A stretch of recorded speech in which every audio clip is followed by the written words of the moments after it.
सिद्धेभ्यः नमः श्रीवर्धमानाय निर्धूतकलिलात्मने सालोकानां त्रिलोकानां यद्विद्यादर्पणाय ते गुरवः पान्तु नो नित्यं ज्ञानदर्शननायकः चारित्राणावगम्भीरा मोक्षमार्गोपदेशिकः। भले अनंतानंत परम सिद्ध भगवान की, ऋषभादि 24 तीर्थंकर भगवान की, वर्तमान शासनक महावीर भगवान की, आचार्य देवराग स्वामी महाराज की, आचार्य श्री विशुद्ध स्वामी महाराज की, अहिंसामयी विश्व धर्म की।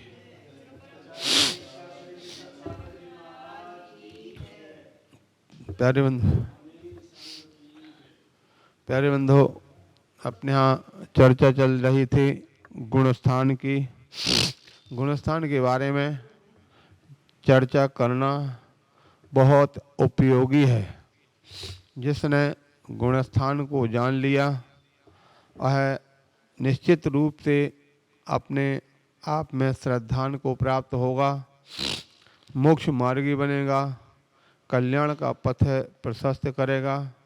आप सभी जानते हैं गुणस्थान को समझना जानना ये सैद्धांतिक प्रक्रिया है, और जहाँ सैद्धांतिक प्रक्रिया को जो व्यक्ति ग्रहण करता है तो निश्चित रूप से उसके जीवन में एक अमूल चूल परिवर्तन आता है, भेद विज्ञान की प्राप्ति हो जाती है।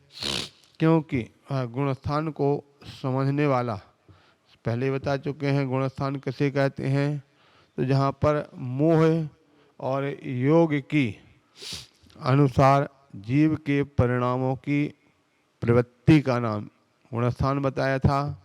तो हमारे लिए मोह के लक्षण को समझना और योगों की विशेषता को समझना, मोह क्या करता है और योगों से क्या विशेषता बनती है,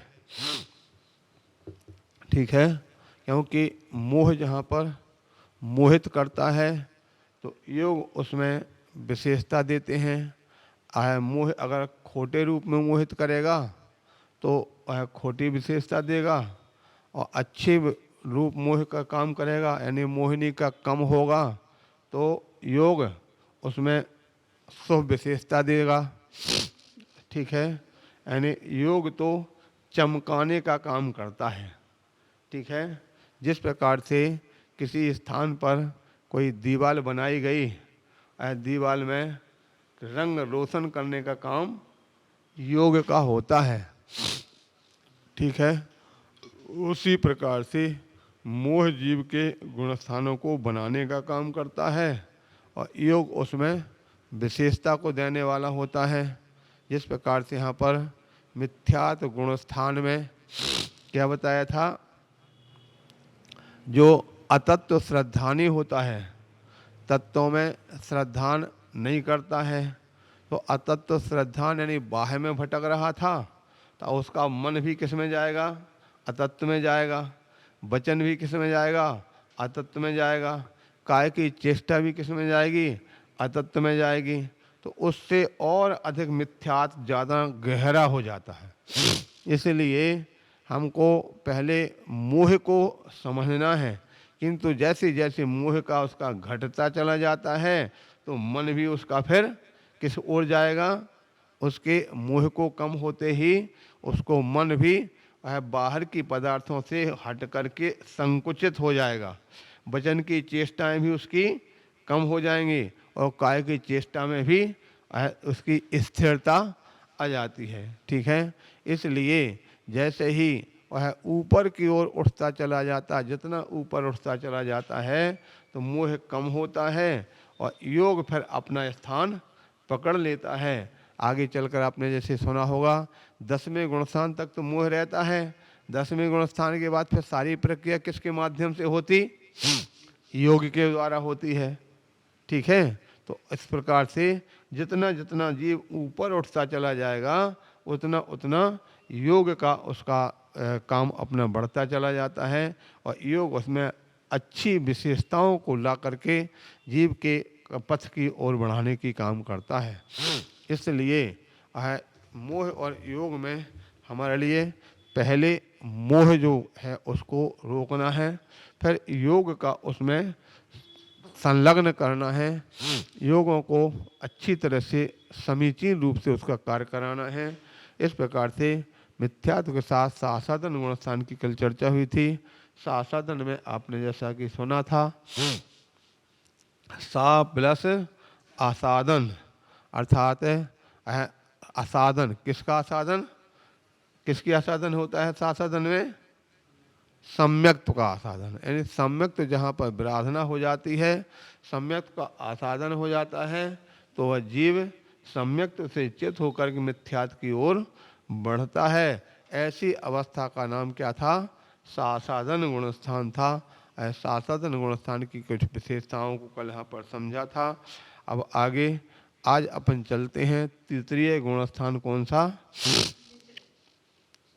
सम्यक मिथ्यात्व गुणस्थान। जैसा कि कल समझा था कि सासाधन गुणस्थान हमेशा ऊपर से नीचे गिरने का है।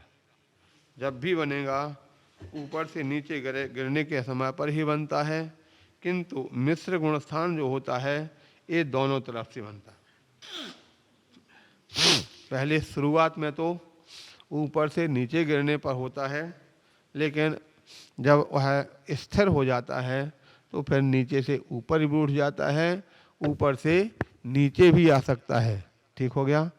अगर कहने का तात्पर्य है कोई जीव अगर सम्यक दृष्टि है, और सम्यक दृष्टि जीव के लिए जहाँ सम्यक मिथ्यात्व का उदय होता है तो चौथे से तीसरे गुण स्थान में हो जाता है। और कोई सादी मिथ्या दृष्टि जीव है तो सादी मिथ्या दृष्टि जीव के लिए और हाँ उसके पास जब तक सम्यक मिथ्यात्व की सत्ता है, यानी उसकी उद्वेलना जब तक अभी नहीं हुई है, इस अवस्था में अगर वह जीव मिथ्या दृष्टि जीव अपने कुछ भाव अच्छे बनाता है तो मिथ्यात्व से सीधा तीसरे गुणस्थानी सम्यक मिथ्यात्व को भी प्राप्त हो सकता है। इस प्रकार से दो दिशा की ओर बढ़ने वाला यह गुणस्थान बताया गया था। इसके पश्चात अब आगे अपन यहाँ पर मिश्र गुणस्थान की विशेषताओं के बारे में कहा गया आता है। मिश्र का मतलब क्या होता है? मिला जुला। कैसा मिला जुला है? तो जिस गुणस्थान में जीव के परिणाम कुछ अंश में सम्यक्त रूप होते हैं और कुछ अंश में मिथ्यात्व रूप होते हैं, इस प्रकार से दोनों मिली जुली अवस्था होने को क्या बोलते हैं? सम्यक मिथ्यात्व गुणस्थान कहा जाता है। आचार्य भगवान नवीन चंद स्वामी ने गौमरसार जीव कांड में कहा है, दही गुण में वा मिश्रम पहोभावम नेव कार्यदुम सक्कम एवं मिश्र भावो सम्मा मिच्छो तिणादवो। अर्थात उदाहरण देते हुए कहते हैं, जिस प्रकार से दही और गुण को मिला देने पर उनकी जो अवस्था हो जाती है, दही और गुण जब दोनों मिलते हैं तो दोनों की क्या विशेषता होती? दही कैसा होता? खट्टा होता है, और गुड़ कैसा होता है? मीठा होता है। तो दही और गुड़ जिस प्रकार से दोनों मिलने पर खट मिठा बन जाता है, उसी प्रकार से यहाँ पर कुछ सम्यक तो होता है और कुछ मिथ्यात्व की अवस्था होती है। दोनों रूप होने से यहाँ पर एक कथन किया जाता है, यहाँ पर मिश्र गुणस्थान में कुछ ऐसी विशेषता है जो अन्य स्थान पर देखने में नहीं आती हैं। सबसे पहली विशेषता तो यह है कि गुणस्थान में कभी मरण नहीं होता। मिश्र गुणस्थान में किसी जीव का मरण नहीं होता है। वह जीव मिश्र रूप भाव से मरण या तो मिथ्यात्व में जाकर के करेगा या सम्यक्त के भाव में जाके करेगा। दूसरी बात, यहाँ पर कार्मण का योग भी नहीं होता। जब मरण नहीं है तो कार्मण का योग होना सब किसी प्रकार का सवाल भी उत्पन्न नहीं होता है, और जब कार्मण का नहीं होता है तो अपर्याप्त अवस्था भी नहीं बनती है। इस प्रकार से ये पहली व्यवस्था। दूसरी विशेषता होती है इस अवस्थान में मारणांतिक समुद्घात भी नहीं होगा। जब मरण नहीं तो मारणांतिक समुद्घात भी नहीं होता है, और किसी भी आयु का बंध भी तीसरे गुण स्थान में नहीं होता है, और किसी भी कर्म प्रकृति की विच्छुत्ति भी यहाँ पर नहीं बताई जाती है। इस प्रकार से यदि तीसरे गुण स्थान में आने से पहले मिथ्यात्व के साथ आयु बंद किया है तो मिथ्यात्व में जाकर मण होता है। ठीक है, जिस गुण स्थान में आयु का बंद किया मण होकर के उसी में जाता है, और यदि सम्यक्त के साथ आयु बंद किया है तो सम्यक्त में जाकर के ही उसका मरण होता है। संयम और संयम भी सवाल ही पैदा नहीं है। जब तीसरा गुण स्थान है तो न संयम है और न संयम है। इस प्रकार से एवं तीर्थंकर प्रकृति की सत्ता भी नहीं होती है, अर्थात तीर्थंकर प्रकृति की सत्ता वाला जीव इस गुण स्थान में कभी भी जाता आता नहीं है, क्योंकि तीर्थंकर प्रकृति की सत्ता वाला जीव कभी भी सम्यक्त से रहते नहीं होता। ठीक है, सम्यक्त से कभी चित्त नहीं हो सकता है। विशेष यह है कि यदि सम्यक्त से पूर्व नरकायु का बंध कर लिया हो तो फिर सम्यक्त प्राप्त कर लेते हैं, एवं तीर्थंकर प्रकृति का भी बंध कर ले तो वह मरण के समय में सम्यक्त से चित हो जाता है और वह केवल 2 अंतर मुहूर्त के लिए वियोग होता है।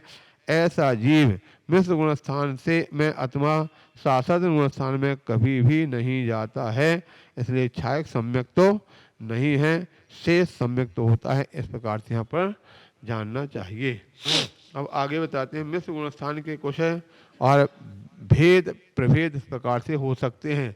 जिस प्रकार से पहले अपन ने मिथ्यात्व गुण स्थान में कुछ भेद बताया था, कौन कौन सी अवस्था वाली किस प्रकार की अवस्था में जा होता है।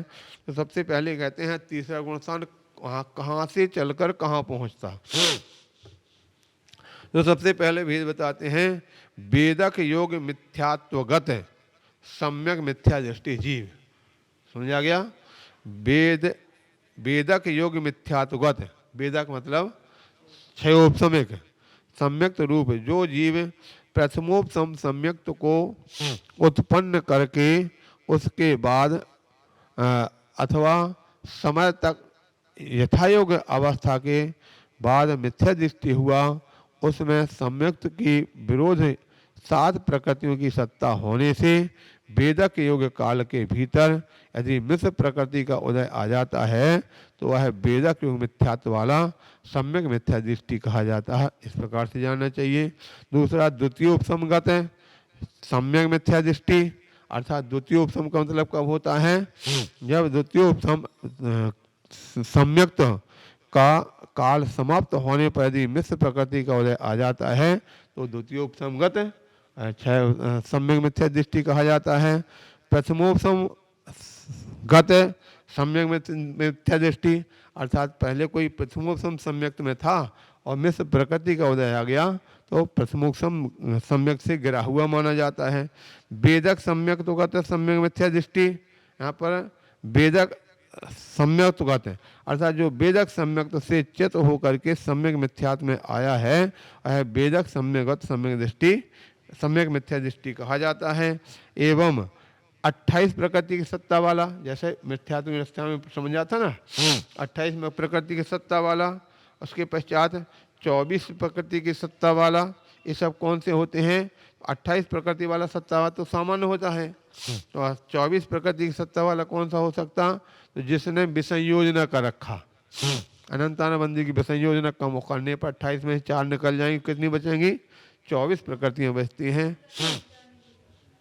हाँ, इस प्रकार से एवं अपर्याप्त गतिक सम्यक मिथ्या दृष्टि,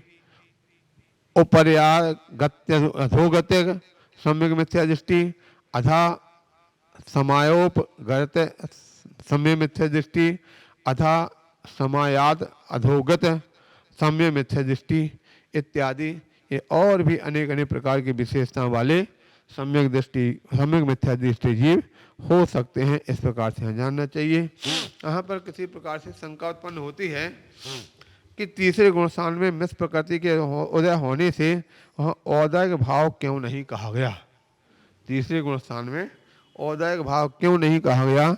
इस प्रकार से जब प्रश्न किया गया तो बताते हैं क्योंकि मिथ्या प्रकृति के उदय से जिस प्रकार सम्यक्त का निरन्वयन होता है अर्थात नाश हो जाता है, उसी प्रकार मिश्र प्रकृति के उदय से सम्यक्त्व का निर्णय नाश नहीं होता, यानी संपूर्ण नाश नहीं होता। इसलिए तीसरे गुण स्थान में औदयक भाव ना कह करके छह उपसर्ग भाव ही कहा जाता है। यानी जहाँ पर थोड़ी सी सत्ता बनी रहे तो ऐसे, क्योंकि यहाँ बता दिया मिथ्यात्व प्रकृति का जब उदय हुआ तो सम्यक पूर्ण रूप से विनाश हो जाता है, किंतु सम्यक मिथ्या दृष्टि के लिए पूर्ण रूप से उसका अंत नहीं होने से उसलिए वहाँ पर क्षयोपम सम कहा, औदयक भाव नहीं कहा गया। दूसरी ओर भी इस प्रकार से कहा जाता है कि मिश्र प्रकृति का उदय सम्यक दर्शन के निर्णय विनाश तो करना नहीं है, फिर उसे सर्वघाती क्यों कहा गया? इस तीसरे गुण स्थान को सर्वघाती भी कहा जाता, सर्वघाती प्रकृति के अंतर्गत, तो क्योंकि सम्यक दर्शन की पूर्णता का प्रतिबंध करता है, इस अपेक्षा से उसको मिश्र प्रकृति को सर्वघाती कहा गया। यानी सम्यक तो पूर्ण रूप से नहीं हो पाता है, इसलिए पूर्ण रूप से न होने की अपेक्षा से उसको सर्वघाती की श्रेणी में लिया जाता है। एक और शंका आती है, जिस प्रकार मिथ्यात्व के क्षयोपम से मिश्र गुणस्थान की उत्पत्ति बदलाई है, उसी प्रकार अनंतानुबंधी कर्म के सर्वघाती स्पर्धकों के क्षयोपम से होता है, ऐसा क्यों नहीं कहा जाता है? तो कहते हैं क्योंकि अनंतानुबंधी कषाय चारित्र की प्रतिबंधक है। ठीक है, अनंतानुबंधी कषाय कैसी है?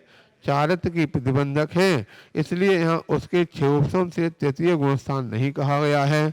जो अनंतानुबंधी कर्म के क्षयोपम से तीसरे गुणस्थान की उत्पत्ति मानते हैं, उनके मत से सासादन गुणस्थान को औदयक मानना पड़ेगा, पर ऐसा नहीं है, क्योंकि दूसरे गुणस्थान को औदयक नहीं माना गया है। इस प्रकार से यहाँ कथन किया जा रहा, तो कहने का तात्पर्य है कि तीसरा गुणस्थान अपने आप में इस सबसे भिन्न गुणस्थान माना गया, जहाँ पर मिली हुई जुली अवस्था होती है। यानी कहने का तात्पर्य जहाँ पर दो मिथ्यात्व और सम्यक्त दोनों की मिली जुली अवस्था होने से एक तीसरी प्रकार की नई उत्पत्ति होती है, उसको यहाँ पर मिश्र गुणस्थान माना जाता है। ठीक उसी प्रकार जिस प्रकार से आपने देखा हल्दी कैसी होती? पीली होती है, और चूना सफ़ेद होता है। जब दोनों मिला देते हैं तो तीसरी उत्पत्ति एक लाल टाइप की उत्पन्न हो जाता है। इसी प्रकार से ना पूर्ण रूप से सफ़ेद रहता है, ना पूर्ण रूप पीला रह पाता है, तीसरी नई अवस्था। इसी प्रकार से ना पूर्ण सम्यक्त होता है, ना पूर्ण मिथ्यात्व होता है, दोनों की मिलीजुली अवस्था होने से इस गुणस्थान को मिश्र गुणस्थान कहा जाता है। ये मिश्र गुणस्थान का काल मात्र अंतर मुहूर्त का होता, अंतर मुहूर्त पूर्ण होने के पहले पहले ही वह या तो मिथ्यात्व में जाएगा या सम्यक्त में चला जाएगा। इसके दोनों मार्ग खुले हुए हैं। इस प्रकार की व्यवस्था समझना। शेष अपनी चर्चा बाद में करेंगे। बोले महावीर भगवान की जय।